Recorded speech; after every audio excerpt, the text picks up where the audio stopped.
এই দেশ থেকে শুধু আওয়ামী লীগ গিয়েছে, তার সমস্ত অপরাধ রয়ে গেছে। কারণ অপরাধ আওয়ামী লীগ করেনি, অপরাধ করেছে বাংলাদেশি মানুষ। অপরাধ বিএনপি করছে না, অপরাধ করছে বাংলাদেশের মানুষ।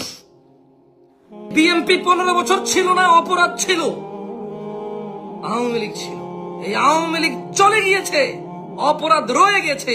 সবাই বলছে বিএনপি করতেছে, আমি বলছি বিএনপিও করে না, আওয়ামী লীগও করে না, বাংলাদেশের বাংলাদেশিরা করে অপরাধ।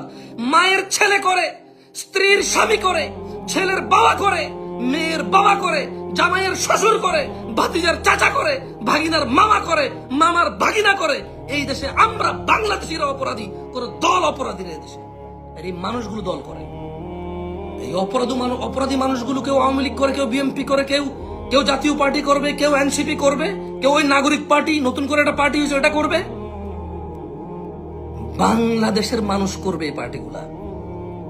এরপর দোষ দেবে বিএনপি, দোষ দেবে আওয়ামী লীগ, দোষ দেবে এনসিপি, দোষ দেবে জাতীয় পার্টি, দোষ দেবে জামাত ইসলাম, দোষ দেবে হেফাজত ইসলাম।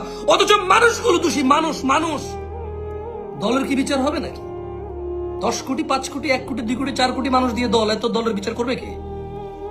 মানুষগুলোর বিচারের আওতায় আনা উচিত, মানুষগুলোকে বিচারের আওতায় আনা উচিত। দল নিয়ে কথা বললে দল বলবে যে আমরা ওকে বহিষ্কার করে দিয়েছি। বিএনপির মধ্যে এরকম লোক হইতে পারে না, জামাত ইসলামের মধ্যে এরকম লোক সহ্য করতে পারি না, আওয়ামী লীগের মধ্যে এমন লোক আমরা পছন্দ করি না, আমরা তাকে দল থেকে বহিষ্কার করেছি বহু আগে। ব্যাস, দল বেঁচে গেল, দল বেঁচে গেল। পুলিশ করলে পুলিশ বলবে আমরা তোকে বরখাস্ত করেছি, আর্মি করলে আর্মি আমরা তোকে বরখাস্ত করেছি। জামশেদ মজুমদারের মতো কোন মাদ্রাসায় চাকরি করে যদি হুজুর করে কোনো অন্যায়, মাদ্রাসা বলবে আমরা তো ওনাকে চাকরিচ্যুত করেছি, বহিষ্কার করে দিয়েছি, আপনারা যা বিচার করেন করেন।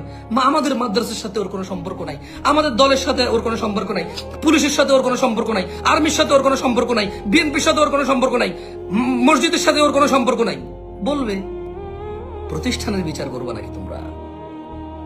প্রতিষ্ঠানের বিচার করতে গেলে তো তোমরা জীবনও পারবা না, তোমরা বিচার করতে হবে মানুষের।